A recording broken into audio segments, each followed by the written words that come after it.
Meus prezados irmãos, minhas prezadas irmãs, mais uma vez boa noite. Estamos aqui hoje estudando, como sempre fazemos às terças-feiras, o Evangelho de Jesus, sob a luz da doutrina espírita.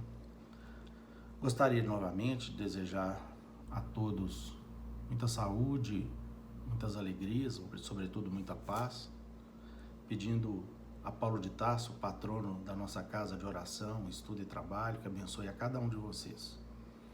Nós vamos estudar uma passagem muito interessante do Evangelho de Mateus, o capítulo 26, versículo 26, itens 1 e 2, do nosso Evangelho segundo o Espiritismo, em que o mestre recomendava o dai de graças, ou dai de graça, o que de graça recebestes. Vamos iniciar através da nossa oração. Pedimos que todos nos acompanhem em pensamento. Pai nosso, que estais nos céus, santificado o vosso santo nome. Venha a nós o vosso reino, seja feita a vossa vontade, aqui na terra como em todo o universo. O pão nosso de cada dia nos dai hoje. Perdoai as nossas dívidas, assim como perdoamos os nossos devedores. Não nos deixeis cair em novas faltas, livrai-nos do mal, pois que vossos são o reino, o poder, a majestade e a glória para todos sempre, que assim seja. Em nome de Deus, de Jesus, nosso mestre amado, de Paulo de Tarso, patrono da nossa casa de oração, estudo e trabalho, dos nossos amigos e benfeitores espirituais, estamos iniciando os nossos estudos evangélicos e doutrinários na santa e bendita paz do Senhor. Que assim seja. Meus irmãos, indo diretamente ao capítulo 26, nós temos aqui do evangelista Mateus, no capítulo 10º, versículo 8º, o seguinte ensinamento de Jesus. Dom de curar. Restituí a saúde aos doentes. Ressuscitai os mortos, curai os leprosos, expulsai os demônios. Dai gratuitamente o que gratuitamente haveis recebido. E aí o seguinte, ensinos de Jesus, registrado por Mateus, como dissemos, e em seguinte temos o seguinte, no item 2, o comentário do codificador. Dai gratuitamente o que gratuitamente haveis recebido, diz Jesus a seus discípulos. Com essa recomendação, prescreve que ninguém se faça pagar daquilo porque nada pagou. Ora, o que eles haviam recebido gratuitamente era a faculdade de curar os doentes e de expulsar os demônios, isto é, os maus espíritos. Esse dom Deus lhes dera gratuitamente, para alívio dos que sofrem e como meio de propagação da fé. Jesus, pois, recomendava-lhes que não fizessem dele objeto de comércio, nem de especulação nem meio de vida.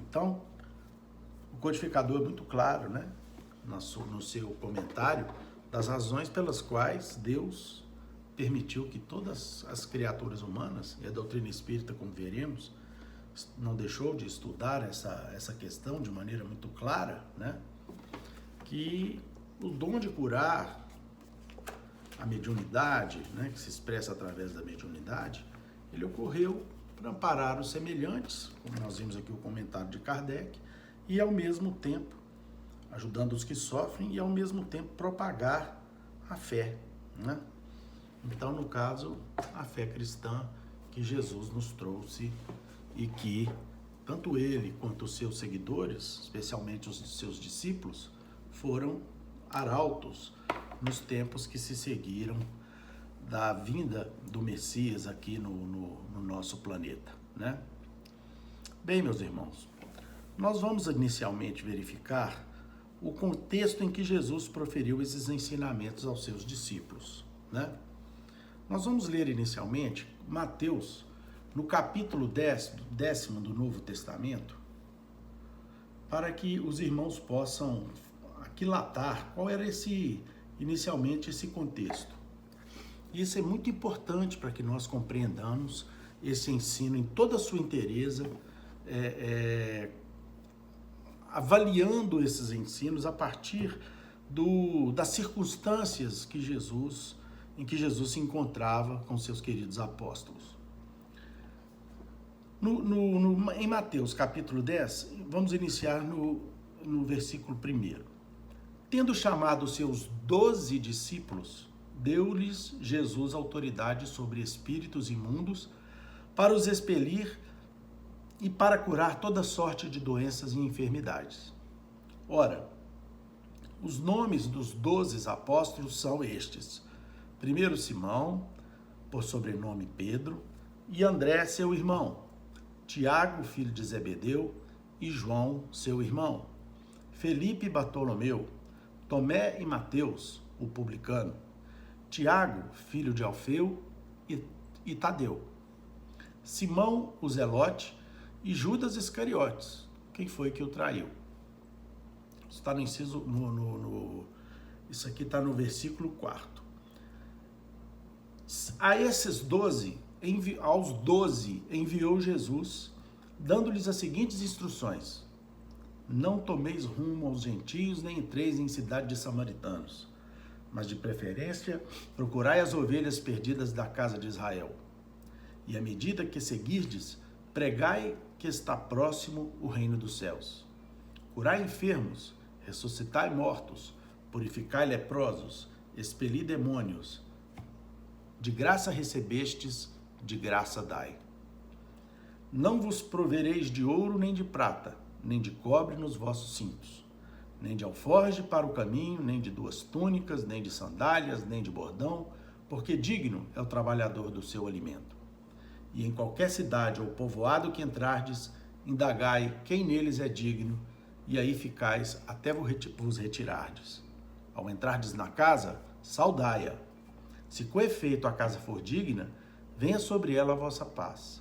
Se porém não o for, torne para vós outros a sua paz.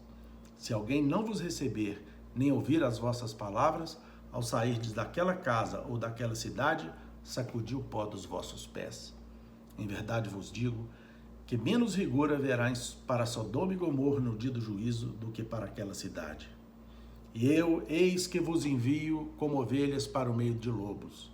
Sede, portanto, prudentes como as serpentes e simples como as pombas.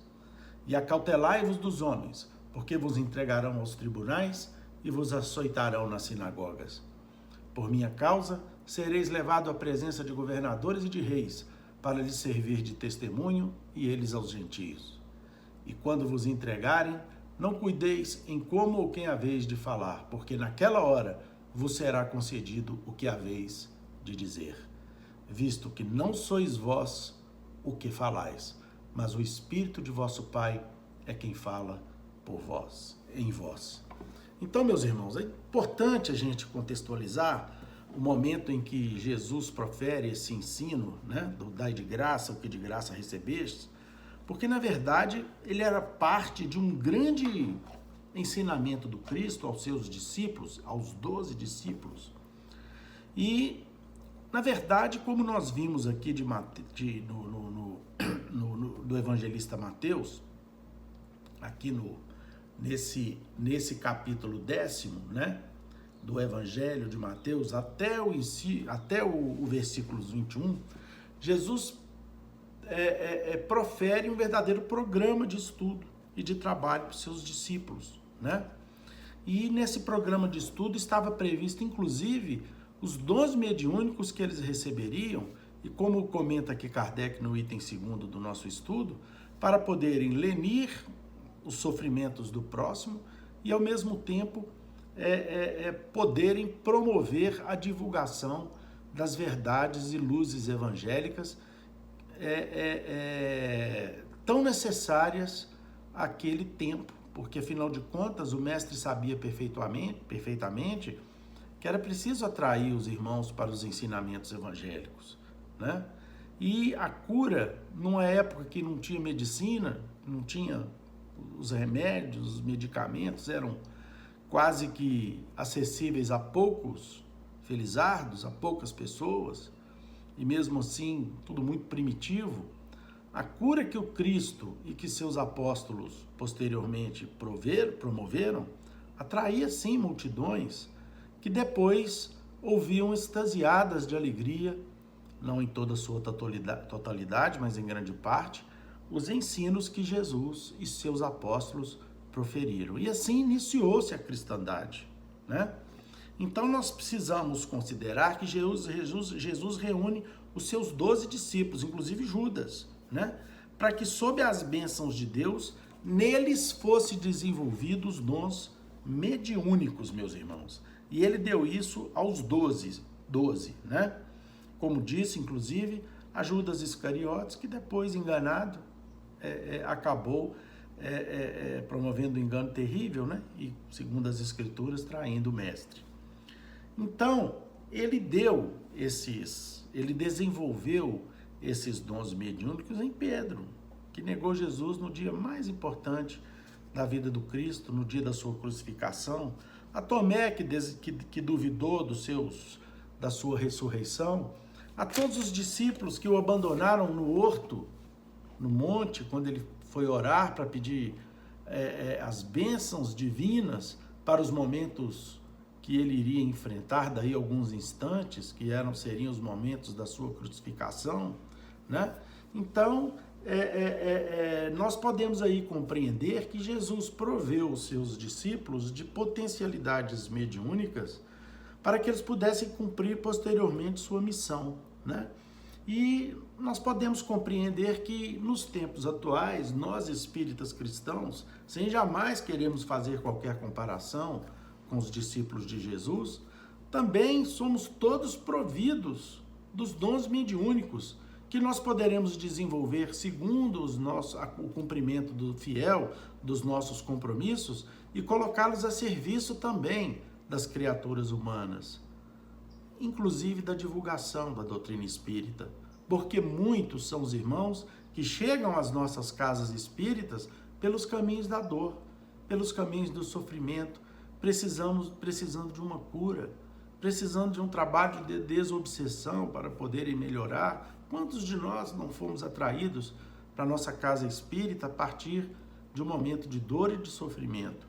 E ao recebermos o lenitivo para essas dores, despertamos a nossa individualidade, né, para as verdades imorredoras do Evangelho reexplicado, né, desenvolvido pela nossa bendita doutrina espírita.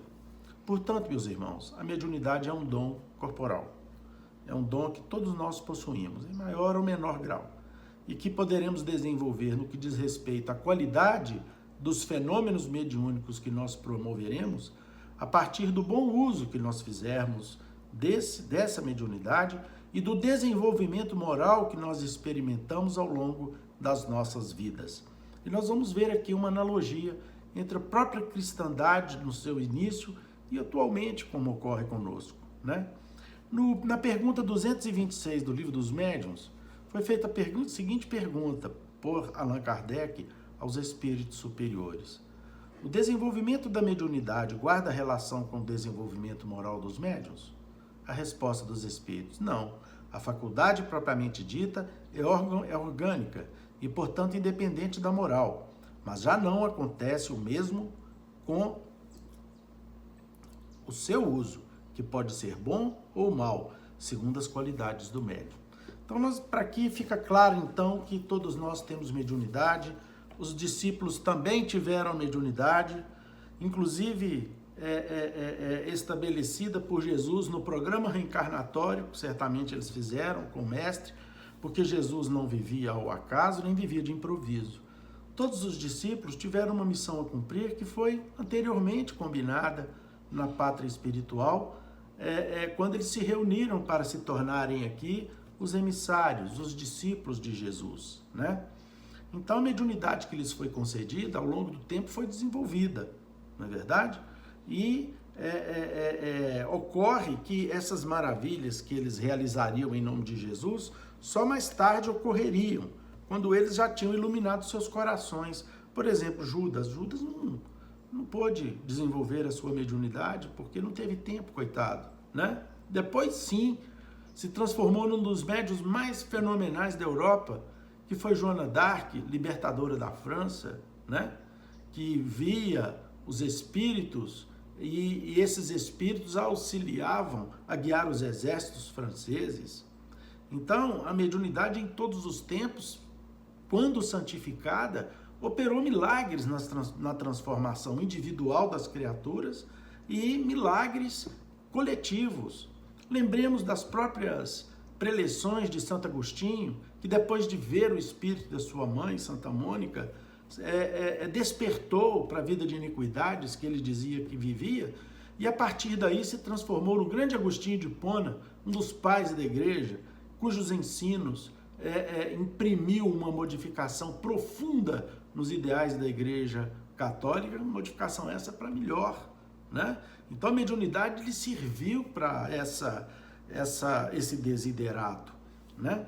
Nós vamos encontrar, meus irmãos, quando nós falamos que os discípulos posteriormente desenvolveram a mediunidade, nós não podemos nos esquecer do Pentecostes, né? E o Pentecostes, que foi um dos fenômenos mais maravilhosos que o Novo Testamento relata. Tradicionalmente, o Pentecostes era a comemoração de 50 dias, quando dava 50 dias depois da Páscoa, os judeus se reuniam para a comemoração. E isso significava fundamentalmente o dia em que Moisés descera do Monte Sinai com a Torá nas mãos, com as leis, né, divinas nas mãos. Por isso que os judeus comemoram até hoje o Pentecostes. E em Atos dos Apóstolos, no capítulo 2, o texto ele fala que durante essa grande festa, línguas de fogo originárias do Espírito Santo desciam do céu, né? E é fundamental que nós esclareçamos que, mesmo no Velho Testamento, o fogo era um tema invariavelmente ligado às questões de ordem espiritual, né? As divindades espiritual, a figura de Deus, que se comunicava com Moisés, com Josué, com todos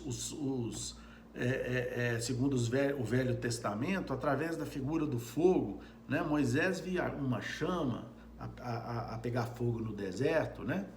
E, portanto, a figura das línguas de fogo, o fogo, era invariavelmente ligado às questões da espiritualidade e da revelação, né?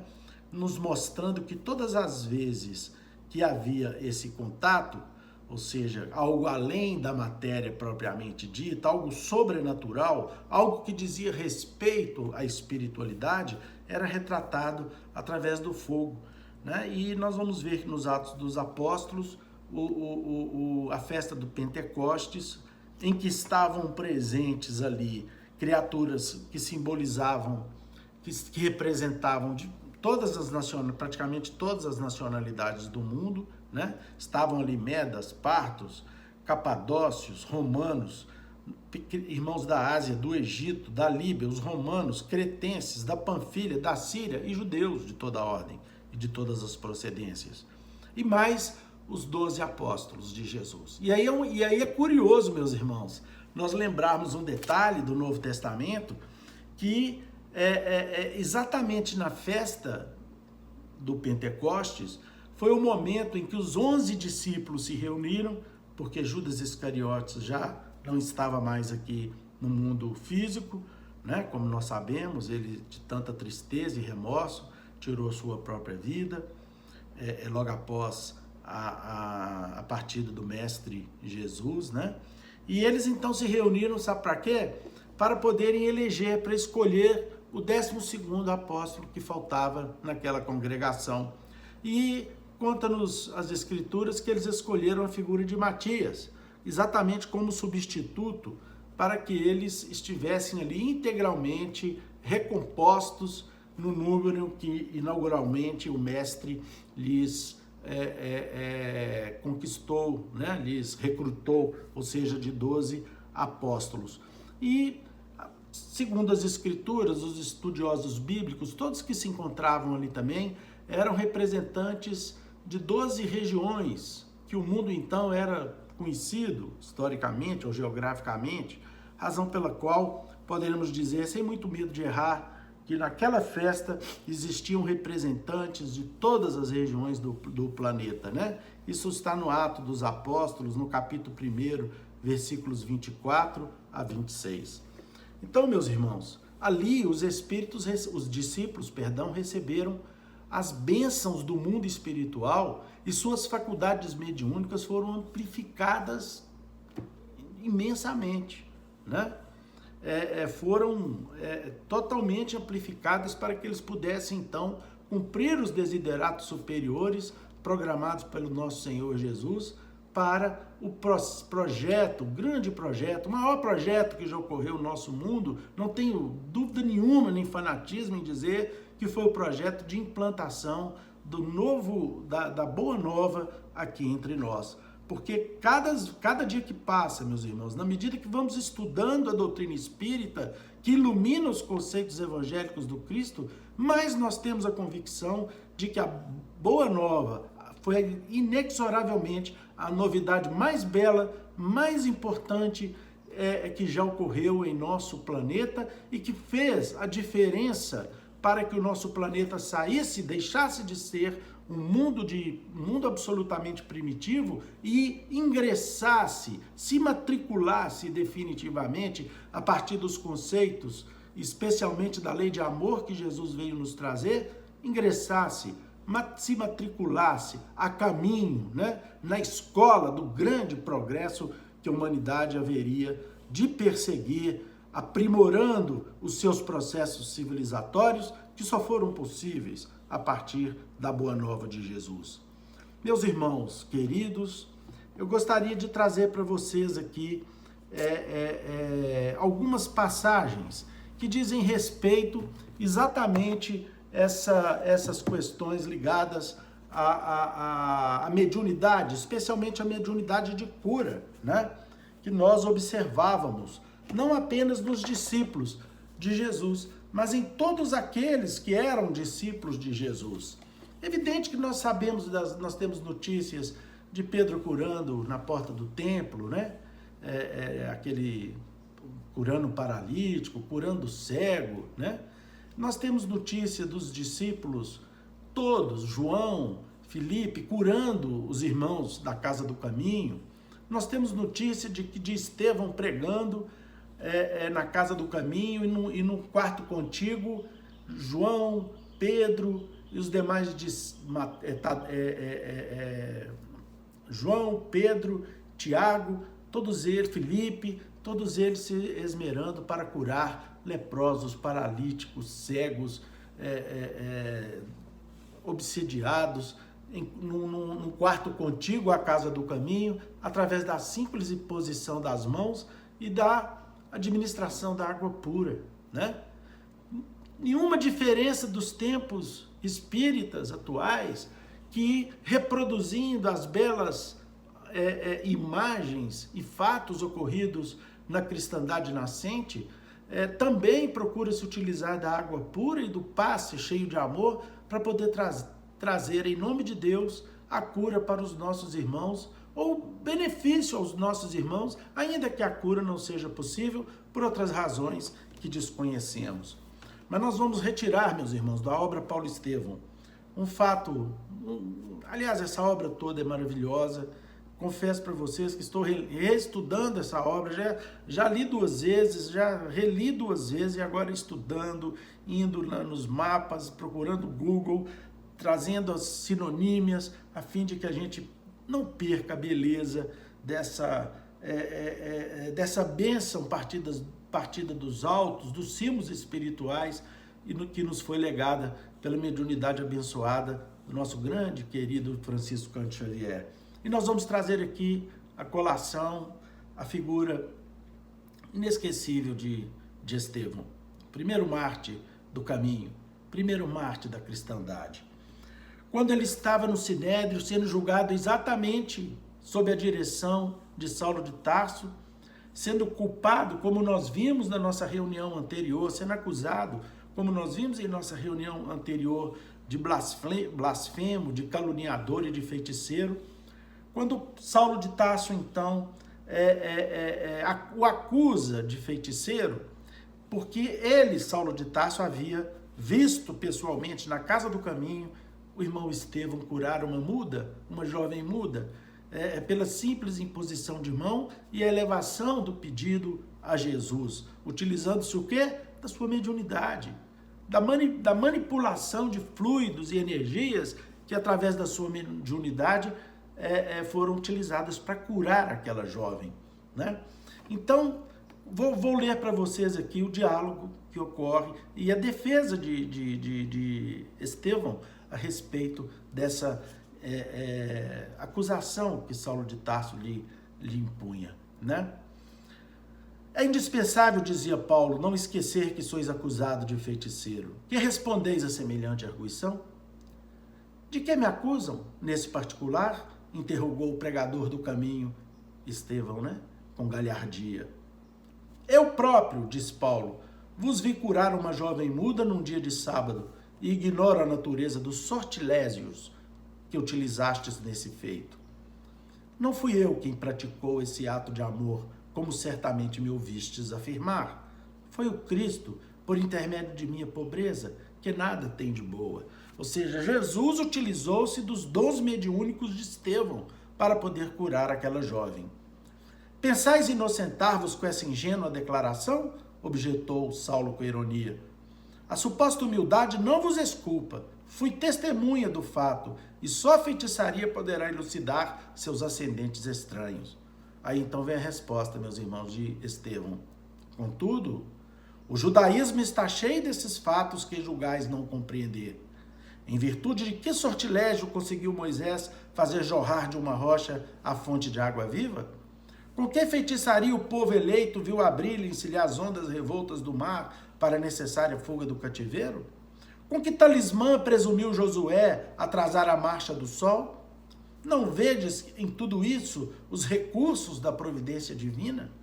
De nós nada temos, e todavia, no cumprimento do nosso dever, tudo devemos esperar da divina misericórdia.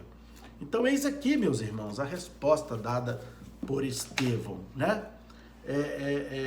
E nós vamos encontrar nos primeiros tempos apostólicos os discípulos de Jesus curando, conforme nos relata Emmanuel, nessa obra que nós estamos aqui mais uma vez estudando aqui no nosso querido solar, né? Como os discípulos curavam na casa do caminho, como eu já mencionei aqui para os irmãos.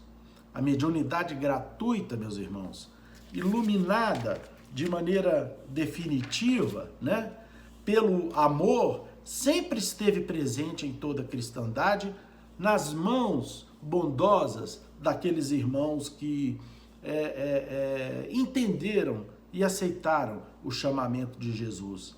Aqui mesmo no livro Paulo Estevão, nós vamos encontrar a cura de Paulo de Tarso na pensão da Rua Direita, processada pela mediunidade do querido velhinho Ananias, né? Que foi enviado por Jesus para poder abençoá-lo.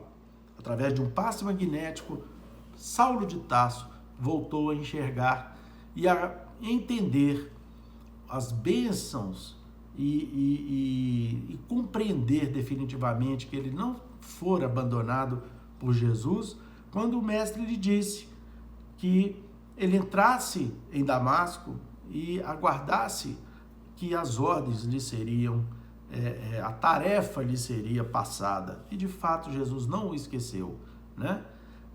Foi procurado pelo Ananias, curado, e a partir dali inicia-se a conversão e a tarefa do grande apóstolo de Jesus, cuja vida, na medida em que vamos lendo, mais nos admiramos com a grandeza daquela tarefa e com a grandeza daquele espírito que, auxiliado fundamentalmente pelos seus dois irmãos em espiritualidade, que era Estevão e Abigail, promoveu uma das maiores transformações que o mundo que se operaram em todo o mundo. Paulo de Tarso muito cedo compreendeu que era fundamental iniciar a sua missão, porque ele sabia perfeitamente que se ele não levasse o evangelho aos gentios, e ele recebe isso mediunicamente através da intuição que Estevão, que estava sempre ao seu lado, lhe promovia, ele compreendeu que era hora de viajar todo mundo e levar as notícias de Jesus puras e cristalinas como ele as via no Evangelho, nos alfarrábios, né, nos originais que ele havia recebido de Gamaliel, com as inscrições e com os relatos de Mateus. Depois que ele vai à casa do caminho e que ele percebe as dificuldades que os discípulos enfrentariam, Pedro exilado, fugido para a cidade de Jope, porque Herodes Agripa havia iniciado uma perseguição e morte de todos os seguidores, né, os apóstolos de Jesus, né? João exilado já há algum tempo, a casa do caminho entrega apenas a Tiago, menor, filho de Alfeu, né, que para poder subsistir transformou a casa do caminho quase que numa sinagoga, a ponto de Paulo de Tarso se impressionar com a modificação que aquela casa experimentara desde a primeira aparição que ele ali fizera para iniciar o seu processo de perseguição a Estevão, né? Então, mediunicamente, ele informa a Barnabé que haveria de caminhar o mundo inteiro enquanto ele tivesse forças, porque ele sabia que a sua missão era exatamente aquela. Porque se não fosse assim, em muito pouco tempo, as criaturas haveriam de esquecer Jesus na sua grandeza e nas suas luzes, nas suas bênçãos e na elevação dos seus ensinos. E os fariseus, aos poucos, torceriam os próprios ensinos do Cristo contido no Evangelho de Mateus, que Paulo, inclusive, já verificava pelo contato que teve com Pedro, pelo contato que teve com os apóstolos, com o próprio Barnabé, que era discípulo de Pedro. Ainda faltavam inscrições, ainda faltavam registros que o Evangelho de Mateus não estabelecia, não havia grafado. E era preciso contar esses registros que, segundo Paulo, significavam uma visão do Cristo ainda mais grandiosa. Razão pela qual, meus irmãos, nós vamos encontrar depois mais 3 evangelistas em ação, especialmente Lucas, nos Atos dos Apóstolos, onde ele conta com toda a grandeza a saga maravilhosa e grandiosa desses apóstolos de Jesus, que, utilizando a sua mediunidade gratuitamente, estabeleceram um caráter definitivo a transformação do nosso planeta e, especialmente, com o grande lidador de Tarso, o estabelecimento definitivo das bases do cristianismo de Jesus junto aos gentios, junto aos romanos, junto aos gregos, junto aos judeus de boa vontade, junto a todos aqueles que desejavam conhecer Jesus, e que o que acontecia através da palavra abençoada e iluminada do grande apóstolo de Tarso, mas também pelos fenômenos que ele promovera para amparar os necessitados, os filhos do Calvário, e ao mesmo tempo chamando a atenção de todos para escutar a sua palavra iluminada em que ele falava do Cristo. E assim, meus irmãos, Paulo de Tarso situou toda a sua vida apostólica, e nós vamos encontrar nele, em Barnabé, iniciando seus primeiros labores apostólicos numa pregação do Evangelho que representava ao mesmo tempo um misto de cura e de amparo, junto com a necessária divulgação daquele príncipe abençoado que viera dos céus para poder se transformar no grande enviado de Jesus que as tradições judaicas já haviam falado há tanto tempo. Iniciou seu trabalho em Neapáfos, depois passou por Atália, Panfilha, em Perge, Antioquia da Pisídia, Listra e Derbe, multiplicando através da mediunidade gratuita e abençoada os prodígios do mundo maior, auxiliando a centenas e centenas de pessoas. E nós tiraríamos 2 situações que gostaríamos de dizer aos irmãos, de lembrar aos irmãos. Em Neapáfos, onde ele inicia o seu trabalho de apóstolo da gentilidade, junto com Barnabé, onde ele recebe de Barnabé, certamente inspirado pelo mundo espiritual, a sugestão de transformar, de mudar o seu nome, como Gesiel um dia o fizera, passando a se denominar Estevão, como se fosse aquele o seu real batismo para uma nova vida. E Paulo de Tarso, humilde, dizendo que ele não era digno de fazer como Gesiel fez, né? Porque se achava uma pessoa extremamente pecadora, e para também homenagear o grande governador daquele local em que eles se encontravam, né?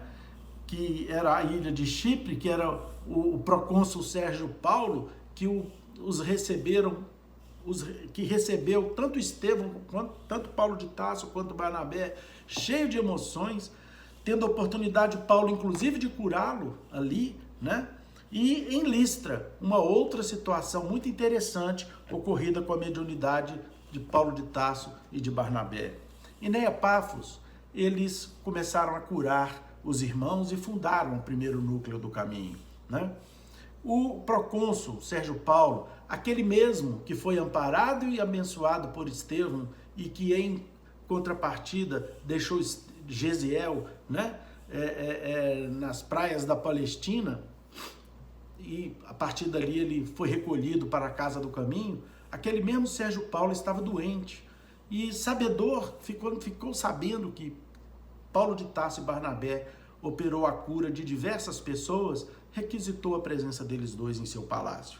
E aí eles iniciam-se um contato muito curioso, em que tanto Saulo quanto Barnabé perceberam a bondade no coração e nas palavras daquele romano ilustre.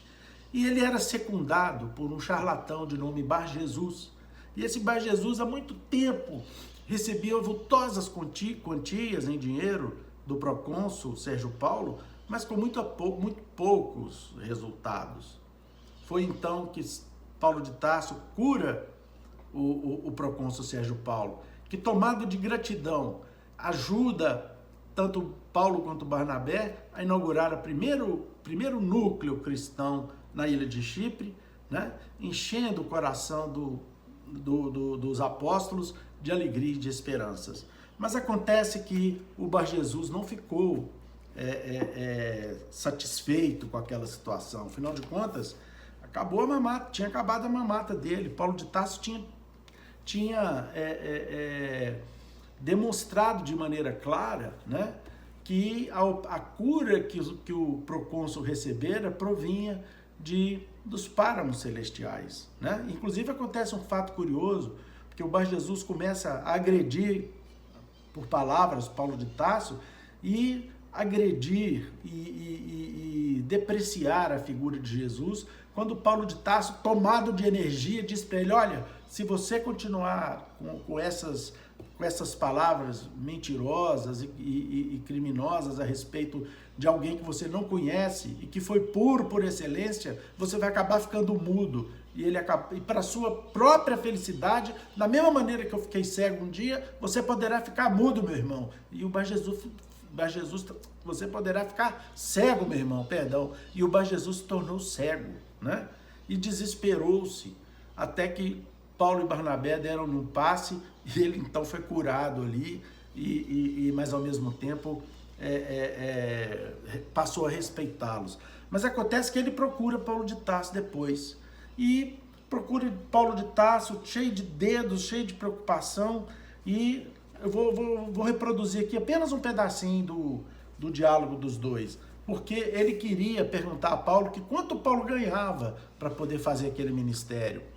E Paulo respondeu-lhe: ganho a misericórdia de Deus, disse o missionário, compreendendo então todo o alcance daquela visita inesperada. Vivo do meu trabalho de tecelagem e não seria lícito mercadejar com o que pertence ao Pai que está nos céus. É quase incrível, murmurou o mago, arregalando os olhos. Eu estava convicto de que trazias convosco certos talismãs que me dispunha a comprar por qualquer preço. E enquanto o ex-rabino contemplava, cheio de comiseração pela sua ignorância, o visitante prosseguia: será possível que façais semelhantes obras sem contribuição de sortilégios? O missionário fixou-o mais atento e murmurou: só conheço um sortilégio eficiente. Qual é? Interrogou o mago de olhar faiscante e cobiçoso. É o da fé em Deus com sacrifício de nós mesmos. O velho israelita demonstrou não entender toda a significação daquelas palavras. Sim, mas da vida nós temos necessidades urgentes, é indispensável prever e amealhar recursos. Saulo pensou um minuto e disse: de mim mesmo nada tem com que vos esclarecer, mas Deus tem sempre uma resposta celeste. E aí então ele manda que o Bar Jesus abra o Velho Testamento e vem um ensinamento maravilhoso a respeito constante dos provérbios, em que fala diretamente da necessidade de todos nós, criaturas humanas, termos o necessário para viver e não nos esquecermos das coisas de Deus. O outro episódio foi em Listra, né? Quando Paulo e Barnabé curaram diversas pessoas.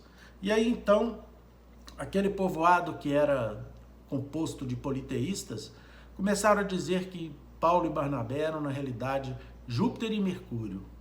E começaram a fazer, inclusive, uma festa pagã para homenagear os dois. Foi quando Paulo sobe em cima de uma tribuna, rasga as suas roupas em frente a todos e diz a eles que ele era apenas um ser humano e que todos aqueles poderes, na verdade, eram provenientes de Deus. Aquele Deus e aquele Jesus que ele estava ali a pregar para todas aquelas criaturas, né? Então, meus irmãos, feitas aí essas considerações, nós precisamos compreender de maneira definitiva que nós espíritas, graças a Deus, já compreendemos a necessidade de promover de cumprir os nossos deveres, dando o tempo parte do tempo que nós temos para o nosso descanso, né? Sem prejudicar sequer o nosso trabalho. Paulo de Tarso fez questão de ter na sua companhia um tear, uma das mais belas manifestações do apóstolo dos gentios, que sempre fez questão de não ser pesado a igreja nenhuma. Ele vivia do seu tear, do trabalho de tecelão que ele aprendera quando criança e que voltou a empregar no deserto de Palmira, junto de dois cristãos que um dia ele perseguira, né? E para poder se manter, e o tear foi sempre o seu fiel companheiro em todos os momentos de sua vida, a fim de que ele não fosse pesado à cristandade. Essa é uma lição que fica para todos nós. Graças a Deus, nós espíritas, que não nos organizamos em ordens, em hierarquias, nem em concílios, muito menos em posições hierarquicamente superiores uns aos outros, temos como pagamento a bondade de Deus, a misericórdia do Pai que se faz presente em todas as nossas vidas, em todos os momentos da nossa existência, a ponto de nós não termos sequer condições de avaliar essa misericórdia. Mas ela está presente, meus irmãos, em face de um mínimo que nós dedicamos em prol do nosso semelhante, tentando buscar migalhas de luzes que significaram o exemplo desses irmãos da cristandade e que hoje servem como paradigma para todos nós, cristãos modernos, podemos fazer aquilo que é possível. Nem que seja trazer uma palavra tão limitada e obscura como essa que procuro lhes trazer aqui agora, mas que pelo menos procuram refletir os ensinos de Jesus. Refletindo os ensinos de Jesus, por mais singelas, por mais limitadas que sejam essas palavras, esses ensinos de alguma maneira servirão para ajudar alguém que eventualmente nos ouça ou nos veja. Esse é o objetivo dos espíritas, os cristãos da atualidade, que não precisam correr às ruas para angariar seguidores, mas precisam fundamentalmente dar um exemplo próprio daquela transformação, daquela viagem que Paulo de Tarso um dia empreendeu. Foi a grande viagem da sua própria transformação. Nós vamos terminar lendo uma página de Emmanuel no Livro da Esperança, que fala de médiuns em toda parte. Os médiuns são intérpretes dos espíritos, representam para eles os órgãos materiais que lhes transmitem as instruções, daí serem dotados de faculdades para esse efeito. Nos tempos modernos de renovação social, cabe-lhes missão especialista. São árvores destinadas a fornecer alimento espiritual a seus irmãos. Multiplicam-se em número para que haja alimento farto. Existem por toda parte, entre os ricos e os pobres, entre os grandes e os pequenos, a fim de que em nenhum ponto faltem, para que todos os homens se reconheçam chamados à verdade. Se, porém, desviam do objetivo providencial a que a preciosa faculdade lhes foi concedida, se a empregam em coisas fúteis ou prejudiciais e se a colocam a serviço dos interesses mundanos, se ao invés de frutos sazonados dão maus frutos, se recusam a utilizá-la em benefício dos outros, ou se nenhum proveito tiram dela, no sentido de se aperfeiçoarem, são comparáveis à figueira estéril. Então, meus queridos irmãos, esse é o comentário de Kardec no item 10 do capítulo 19 do Evangelho segundo o Espiritismo, escrito há mais de um século.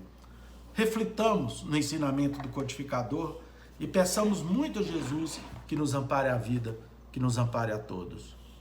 Que Jesus nos abençoe. Fiquem com Deus, meus irmãos.